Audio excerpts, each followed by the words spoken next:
Oi pessoal, estamos aqui no Instituto Histórico e Geográfico do Rio Grande do Norte, aqui ao fundo da coluna Capitolina, e há pouco nós gravamos no programa com Ormuz Barbalho Simonetti, vice-presidente do Instituto Histórico e Geográfico do Rio Grande do Norte e estudioso de genealogia. O programa de Ormuz, como não poderia deixar de ser, é justamente sobre genealogia dentro do nosso projeto de extensão no Instituto Federal do Rio Grande do Norte, em parceria com o Instituto Histórico e Geográfico do Rio Grande do Norte.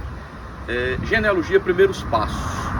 Então, chamamos vocês todos para assistirem o programa na TV Guru Papa Jirimu e também no canal do YouTube do Instituto Histórico e Geográfico do Rio Grande do Norte.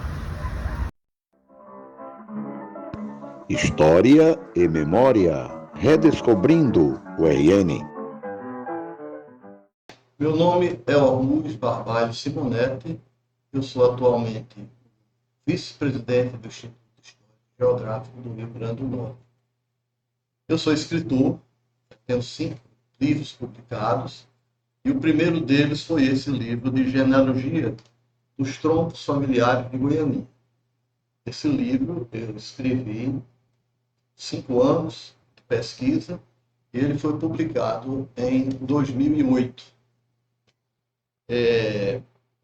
A convite do professor Sérgio Trindade, eu vim aqui dar depoimentos sobre genealogia, essa ciência apaixonante, que eu me envolvi com ela e ainda estou envolvido. Tanto é que, além desse trabalho, eu tenho ainda algumas genealogias inconclusas. Ascendentes e descendentes, a família Gugel, do Amaral e Amaral Gugel, ascendentes e descendentes dos Castriano de Souza, Henrique Castriano, Eloy de Souza.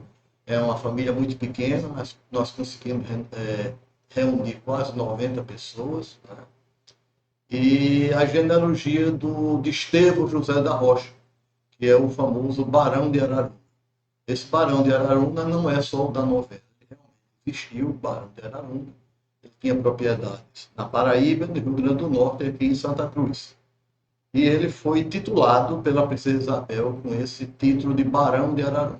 Na realidade, as propriedades dele eram em Bananeiras, mas o nome não ficava muito bem, Barão de Bananeiras, então com Araruna aqui próximo, praticamente vivia Bananeira, então o título veio como Barão de Araruna. Eu vou iniciar esse bate-papo com vocês aqui com uma frase de Cascudo, que eu iniciei esse trabalho quando eu fui publicar.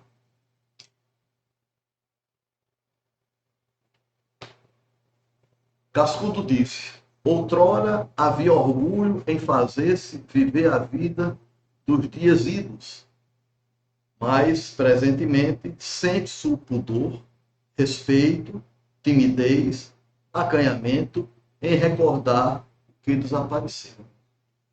Eu abri meu trabalho, esse livro que reúne mais de 12.000 pessoas entrelaçadas em 8 famílias, com essa frase. Bom, eu fiz aqui alguns tópicos para ter mais ou menos um roteiro do que vou falar. Principais motivos para as pessoas se envolverem com a genealogia.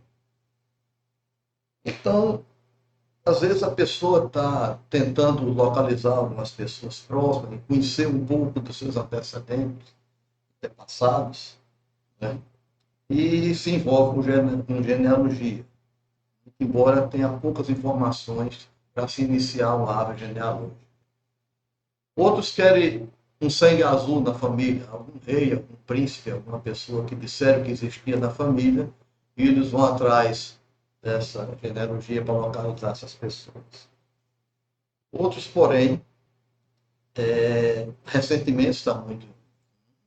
As pessoas querem obter cidadanias.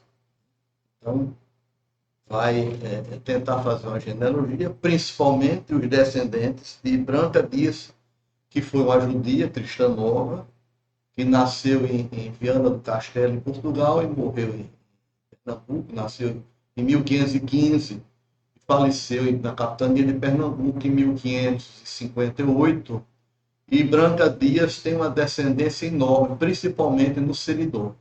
Várias famílias conseguiram a descendência através de Branca Dias.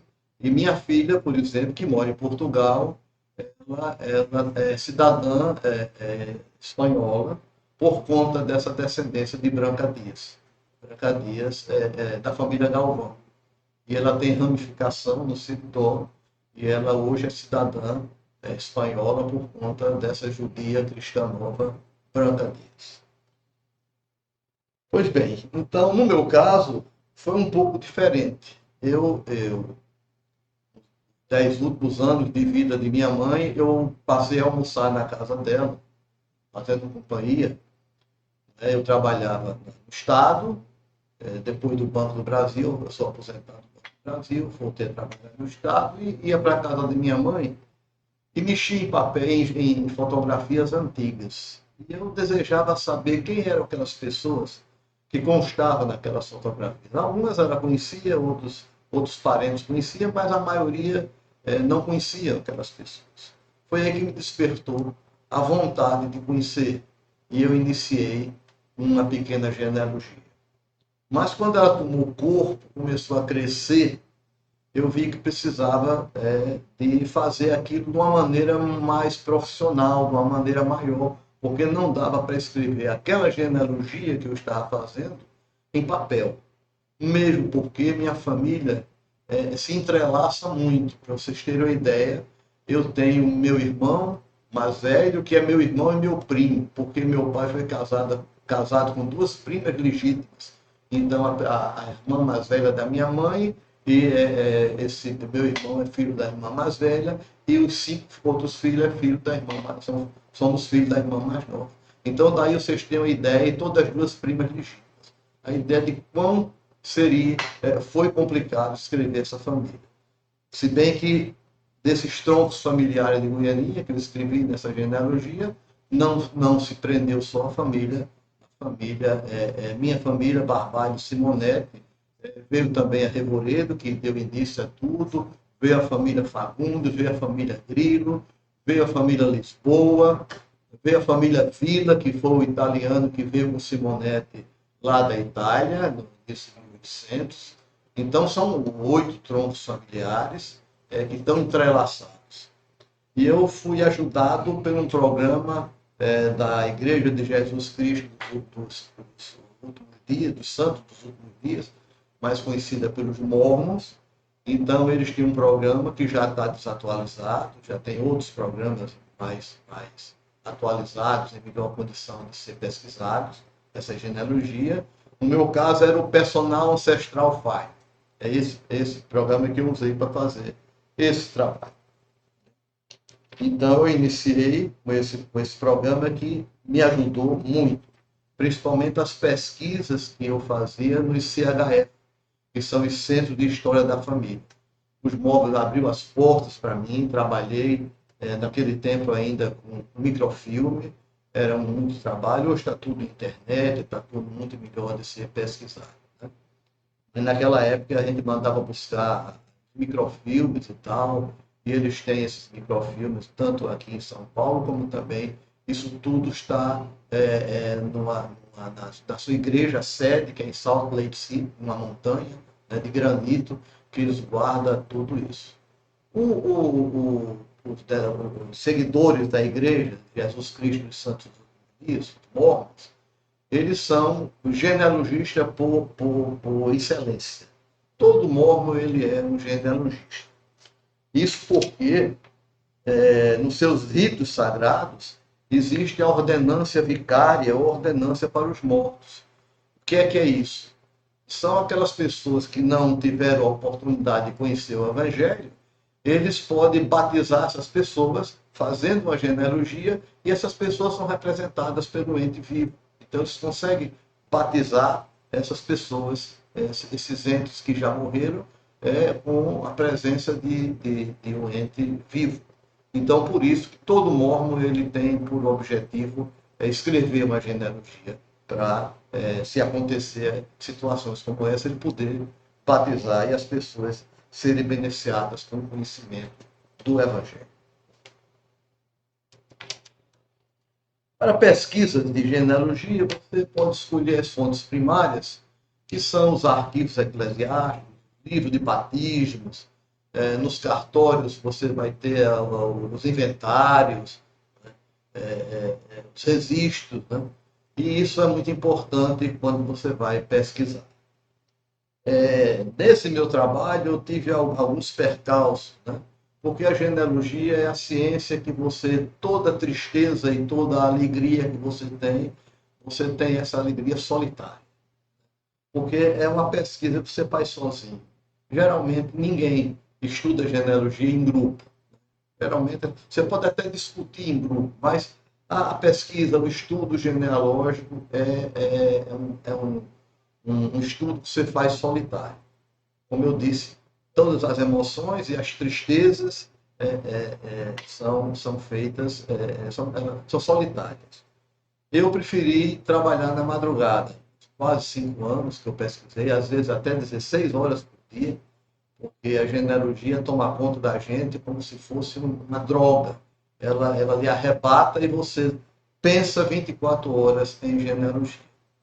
E quanto mais você pesquisa, quanto mais descobre situações, quanto mais acontece isso, mais vontade você tem de continuar pesquisando. Eu nunca imaginei que quando comecei a escrever aquela pequena genealogia, que terminasse um trabalho com essa envergadura, que foi considerado o trabalho genealógico maior desse país. Ainda não foi feito um trabalho que tenha reunido tantas pessoas entrelaçadas como esse. E, para minha surpresa, esse trabalho, esse livro que foi mandado lá, tanto para a Salt Lake City, lá na Igreja dos Mormons, como ele está. Quando eu estive em Portugal, eu levei esse trabalho para a Igreja Mormon lá de Braga, a cidade que eu estava. Né? E ele hoje consta do material do CIL, que é o Centro Israelita de Lisboa. Esse trabalho está sendo usado, inclusive, para fazer questão de cidadania, para comprovação de cidadania. Por que isso? Já que esse trabalho não junta nenhum documento. Eu faço uma genealogia que eu chamo a genealogia simples, a genealogia pura, porque ela só trata da pessoa, pai, filho, neto, bisneto. Eu não conto história de ninguém, né? Então, eu não trago aqui certidão de nascimento de ninguém, certidão de óbito, nenhum documento. Eu apenas faço as ligações genealógicas.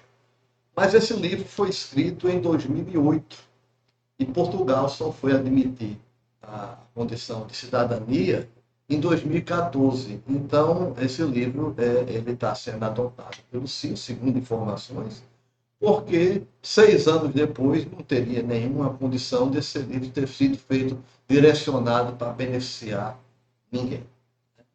Então, retornando à genealogia que eu escrevi, eu digo o seguinte, a partir do Código Civil de 1916, é que as pessoas começaram a ser obrigadas a botar nos filhos o nome do pai e da mãe. Ou pelo menos o nome de um dos dois. Né? Antes de 1916, você podia escolher o nome que você quisesse. Né? Você podia ter um nome, ser Pinto, botar Coelho, botar Carneiro, botar qualquer outro nome que você quisesse. Principalmente esse nome de Cristão Nova, né? Que é muito ligado à árvore e a animais. Eu digo isso porque eu passei 4 meses pesquisando o senhor, e ele chegou num ponto que ele nós não tínhamos para onde ir, porque ele veio do quase nada, podemos dizer assim, e não tinha nada para frente.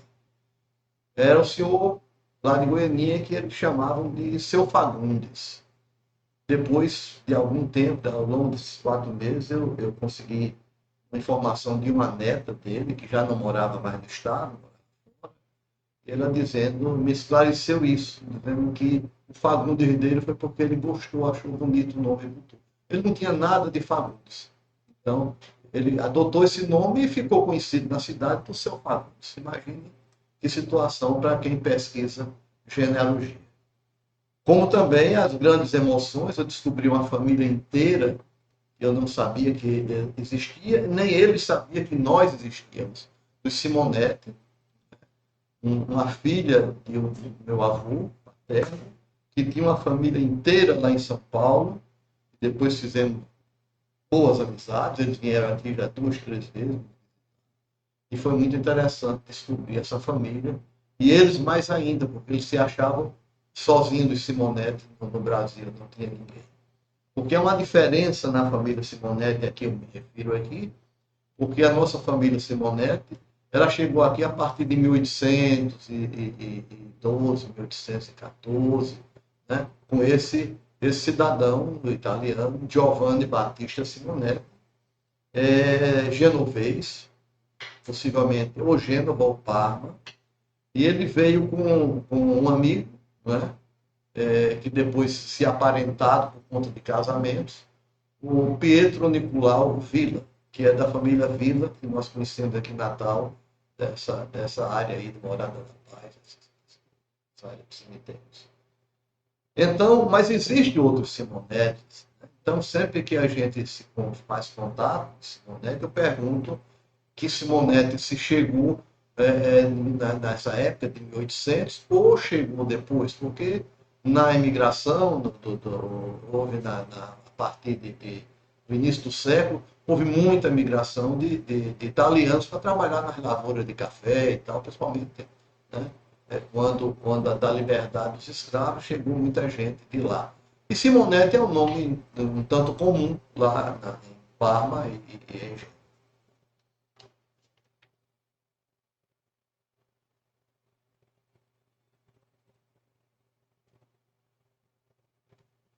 Então, esse trabalho foi feito com esse esmero todo e passei esse tempo, como já disse, muito trabalhando muito, me voltei para esse trabalho e tive a sorte de conseguir publicar, porque publicamos na época 1.000 exemplares, né? Hoje eu mando esse trabalho para muita gente, continuo mandando, até hoje, continuo mandando pelos correios, as pessoas que acessam meu blog e que localizam essa genealogia, me pedem e tal, e nós mandamos pelo correio esse trabalho. Nós criamos em 2017 o Instituto Norte-Rio-Grandense de Genealogia. Eu presidi essa instituição por dois períodos de 2 anos, e depois entrou um outro colega, mas nós não tínhamos um local, não tínhamos uma sala, e isso foi se dispersando. Até que eu resolvi aqui, quando presidi a instituição, voltou 2 vezes, né? Na minha primeira gestão, eu consegui trazer, por fim, a condição da instituição, Instituto Norte-Rio-Grandense de Genealogia, e o transformei num departamento aqui no Instituto Histórico, porque nós temos como prosseguir com isso, porque nós não tínhamos uma sala, nós não tínhamos um prédio, né? E agora nós criou-se um departamento, e, como eu disse, o professor Sérgio Trindade é o diretor desse departamento, está promovendo essas entrevistas para fazer a divulgação da área de genealogia. E nós estamos aqui contribuindo para que essa ciência seja mais divulgada e que nós possamos, inclusive, trazer pessoas para cá para que façamos aqui no auditório palestras e coisas dessa natureza. Então, eu quero encerrar essa minha fala, esse depoimento, com também mais uma frase aqui, um texto de Castudo. Castudo fez um prefácio para a família Fagundes, né? Prefácio do livro Notas Genealógicas da Família Fagundes do Rio Grande do Norte, de Emílio Fagundes. Ele fez um pequeno trecho. Mas antes disso, eu quero dizer a vocês o seguinte: como eu falei dos mormons até agora, eu recebi esse prêmio da Igreja dos Mormons justamente por esse trabalho de genealogia que eu fiz. Então, eu fui premiado com essa estatueta, que simboliza aqui a entrelaçado das famílias, né? Netos, filhos, pais, com tudo. Estátua da genealogia, que significa família. Então, eu fiquei muito honrado com esse prêmio, né? Eu guardo aqui no meu birô, está sempre ao meu lado aí. Como disse, eu vou terminar esse bate-papo com uma frase muito importante. Não é uma frase, é uma parte do prefácio que Castilho escreveu nesse livro da família Fagundes. É um livro pequeno, um opúsculo, né? Uma coisa muito, uma plaqueta, né? Mas parte desse prefácio, o prefácio é muito maior do que isso. Eu escolhi aqui um trecho para mostrar a vocês o amor que também ele tinha pela genealogia. Cascudo escreveu o seguinte: não é possível ser-se vaidoso estudando história. Em poucas páginas amareladas, toda uma vida se resume.